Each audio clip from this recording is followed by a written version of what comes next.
Las funciones dominante y auxiliar son bien conocidas por todos, pero las demás funciones también esconden cosas muy interesantes. El vídeo anterior del canal lo dedicamos a hablar solo de la función terciaria y muchos aspectos destacables y útiles sobre la misma, cosa que ayudará a más de uno a encontrar su personalidad con herramientas que no son las habituales. Siguiendo con esta especie de serie de vídeos donde dedicamos su espacio a todas las demás posiciones que no sean la dominante y la auxiliar, hoy toca hablar de la función inferior, y con ella viene algo que nos tocaba completar desde que hicimos el vídeo de loops y grips, ya que hoy hablaremos de cómo es cada personalidad en grip. ¡Comenzamos! Hay muchas formas de definir la función inferior, pero precisamente el nombre de inferior es de los que menos justicia le hace. Hay que entender que es la inferior solo desde la perspectiva de que es la última de tu mapa en llegar, la que más tardas en dominar, imaginando las 4 funciones de tu mapa como una torre. Ahí puedes verla como inferior, pero no la debes ver como débil o como ajena, porque está muy unida a nosotros, tanto como el resto, ya que a fin de cuentas todas las del mapa son las que usamos y las que nos definen. Hay que recordar que los mapas de funciones se basan en parejas de opuestos. Siempre la dominante y la inferior serán opuestas, y la auxiliar y la terciaria también. Por eso la inferior es ni más ni menos que la que puede llevar la contraria a la dominante, y si te dejas llevar por eso puede convertirse en una fuerza difícil de controlar. Y por supuesto, con el paso de los años, pasados los 30 o más, podemos aliarnos con esa función y llegar a utilizarla con la misma viabilidad que las demás. Aunque esto último no es algo que esté en manos de todo el mundo, ya que la madurez es algo que no todas las personas vivirán igual a lo largo de su vida, y puede que haya personas que muestren esa relación tormentosa con la inferior incluso en la vejez. Saber un poco sobre funciones cognitivas puede venir bien para aumentar tus posibilidades de controlar más esta función con el paso de los años, en lugar de dejar que ella te controle a ti en los momentos malos. La función inferior es considerada la puerta de entrada al subconsciente. Es un caso distinto al de las funciones sombra, que lo son para el inconsciente. El subconsciente sigue siendo una parte dormida de la mente superficial, y por lo tanto seguimos siendo nosotros, pese a que parezcamos opuestos. Cuando lo que está guardando en el subconsciente sale a flote es cuando parece que nos alojemos en nuestra personalidad más opuesta, la que cambia todas las letras. De hecho, a la función inferior también se le llama aspiracional, haciendo referencia a que aspiramos a tener la personalidad opuesta. No quiere decir que queramos abandonar nuestra personalidad principal con el objetivo de conseguir la opuesta, pero sí es una forma de manifestar que queremos controlar nuestras funciones del mapa que menos sabemos usar, especialmente la inferior y un poco la terciaria. Por eso, aspirar a tener virtudes de tu opuesta puede ser la forma de conseguir los beneficios de dominar esas funciones. Por estas cosas es que llevarse bien con la función inferior es bueno. Si la usamos sin pensar puede que salga el lado malo, pero localizando cuáles son las virtudes de esta función podemos compensar carencias personales, y a fin de cuentas es una función de nuestro mapa, así que no es imposible que la podamos usar bien. Esto puede ayudar a que un Ni sea más lanzado y en contacto con el mundo físico gracias a Se, un Fi más organizado y productivo gracias a Te, un Ne más realista y ordenado gracias a Si, un Fe más racional y reflexivo gracias a Ti, y al revés lo mismo, un Ti más capacitado para entender el entorno gracias a Fe, un Si más abierto a explorar nuevas ideas gracias a Ne, un Te que no deje de lado el autoanálisis emocional gracias a Fi, y un Se que aprende a enfocarse más en el futuro y en los significados teóricos con Ni. Ahora vamos con la sección que teníamos pendiente, la de los grips. Antes de hablar de ellos es importante recordar que usar la función inferior como forma de estrés no implica que ya estás en un grip, ya que un grip implica quedarse estancado más tiempo del que deberías, y no solo en una situación concreta. Un grip puede durar días, puede durar semanas, o en el peor de los casos, mucho más que eso. Además hay otro matiz importante. Antes hemos mencionado todo el tema del subconsciente y la aspiración. Y sobre eso es importante aclarar que cuando pasas a tu personalidad subconsciente, la que es la opuesta en letras, no es lo mismo que estar en grip. Hay 2 formas de alojarnos en la función inferior más tiempo del previsto. Una es quedarnos en nuestra personalidad subconsciente un tiempo, y la otra es estar en grip un tiempo. La subconsciente, la que cambia todas las letras, es una personalidad a la que podemos acceder según la teoría de los 4 lados de la mente. Tal vez como un recurso para probar nuevas estrategias si tu set habitual no funciona. O tal vez para huir de ti mismo, o para llevarte la contraria a ti mismo, o para aprender a desarrollar las funciones inferior y terciaria un poco más. O simplemente porque la situación en la que te encuentras te lo pide a gritos. Y entonces piensas, la personalidad que tengo en el subconsciente es la necesaria para esto. Sin embargo, ese tipo de situación puede ser más sana o menos sana, y además utiliza más funciones, no solo la inferior, es básicamente que te das la vuelta, que te conviertes en un espejo de ti mismo.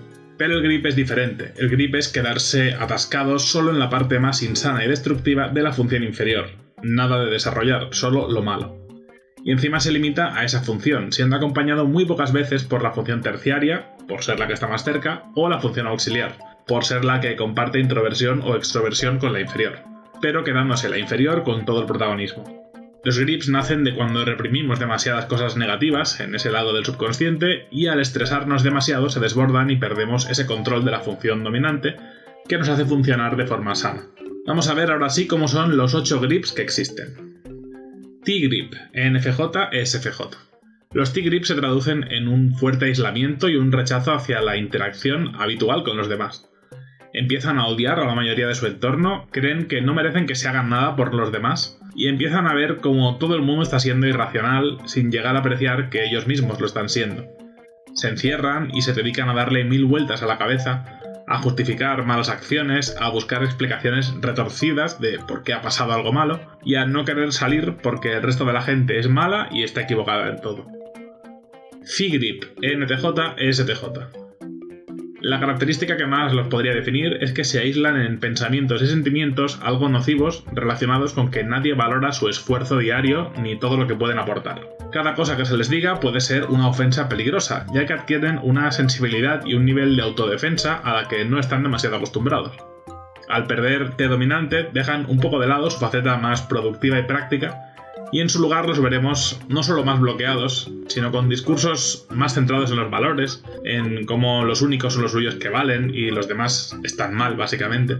Y visto desde fuera siempre parecerá que son personas que están dolidas o ofendidas por todo. Ni-grip, ESTP, ESFP. Lo que más veremos en este grip es sin duda ansiedad y paranoia.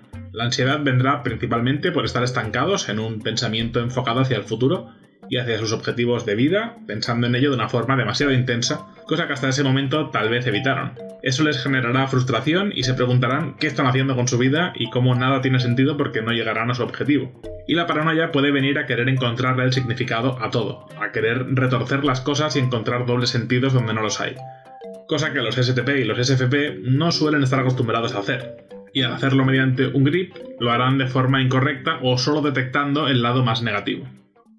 Psi-grip, ENTP, ENFP. Lo que más podemos identificar de un Psi-grip es que pierden la ilusión, la originalidad y las ideas.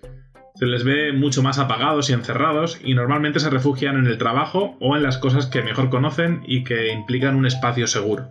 Todo lo que sea hacer cosas nuevas o salir de la zona de confort suele provocarles un alto nivel de rechazo. Al contrario que a los que les pasa esto en el caso de los loops, que son personalidades introvertidas, parece que no quieren salir de esa zona por miedo. En el caso de los Psi-grip, más bien no salen de esa zona pero por rechazo, por apatía. También los veremos obsesionados con los errores del pasado y con hacer las cosas bien, intentando alejarse de su propia forma más rompedora habitual de hacer las cosas. En resumen, serán personas atrapadas en un espacio pequeño y les costará muchísimo avanzar hacia lo nuevo. T-grip, INFP y SFP. Reconoceremos a los T-grip cuando los veamos obsesionados con la productividad en su estado más implacable. Solo pensarán en si algo es útil para ellos y desecharán cualquier otra cosa. Verán como inútiles a los demás y se volverán demasiado jefes e incluso obsesionados con un perfeccionismo que normalmente no tienen. Criticarán mucho y no tendrán ningún reparo en soltar discursos hirientes si consideran que alguien ha hecho algo mal. O si consideran que es la única forma de hacer callar a alguien que les parezca un obstáculo o que les haya hecho daño. Tendrán mucha más facilidad para dejar las cosas claras, pero al mismo tiempo el tipo de cosas que dirán normalmente serán muy negativas. Phi-grip, INTP y STP. Una de sus características principales es que empiezan a necesitar la atención o la validación del resto de las personas, pero al mismo tiempo, por su actitud, puede parecer que eso mismo les genera rechazo. Eso desemboca en una actitud bastante enfocada en echar la culpa a los demás, en decirle a las personas cuándo se están comportando de forma incorrecta, dicho normalmente con mucha rabia, y en general pierden bastante el control de sus propias emociones, exigiendo mucho más a la gente de su entorno, que está acostumbrada a que los INTP o los STP sean personas algo más independientes y aisladas. Negrip, ISTJ y SFJ. Lo que más veremos en un Negrip es cómo la persona se queda atrapada en montones de pensamientos improductivos, muchos qué pasaría si, recreándose y torturándose con todas esas ideas de todo lo que puede salir mal, y compartiendo esos pensamientos con los demás de una forma bastante nociva. Lo adornarán con ideas extrañas, intentando romper con su rutina o buscando soluciones a sus problemas, pero normalmente de formas radicales o que no terminan de encajar con su personalidad habitual o que incluso sabes que se van a acabar arrepintiendo. Y por lo tanto dejan de lado cualquier cosa que implique hacer cosas seguras, conocidas, y empiezan a obsesionarse con cambiarlo todo y con que sus ideas extrañas serán la solución a los miles de problemas que habrá en su cabeza. SEGRIP, INTJ y INFJ. Se pueden definir como personas que han perdido toda capacidad de enfocarse en una meta o en un recorrido paso por paso, y buscan la inmediatez de forma forzada, a cabezazos si hace falta. De repente todo lo palpable les molesta mucho más, por ejemplo, detectan muchísimo más los ruidos externos y no pueden soportarlos, y se abandonarán a lo más directo y a lo más sensorial. Empezarán a abusar o bien de placeres sensoriales, como comer, beber, buscar adrenalina, etc., o directamente se evadirán del mundo de las ideas y se irán de aventura por ahí. Perderán su productividad, su sentido de la planificación y sus propios patrones internos de su forma de entender las cosas, y preferirán reducirlo todo a lo más simple, normalmente acompañados de una actitud que denota irritación. Y hasta aquí nuestro análisis de la función inferior y sobre los grips, que esperamos que te haya sido útil para saber más, para detectar mejor las personalidades o para conocer mejor cómo funciona una de las funciones más influyentes que hay en tu personalidad. ¿Te ha ayudado? ¿Te identificas con los grips? ¿Quieres añadir más detalles sobre esta función? Déjalo en los comentarios. Si te ha gustado el vídeo, deja un pulgar arriba y si eres nuevo por aquí, suscríbete a nuestra academia para seguir aprendiendo juntos. Nos volveremos a ver aquí en la Academia MBTI. Hasta la próxima.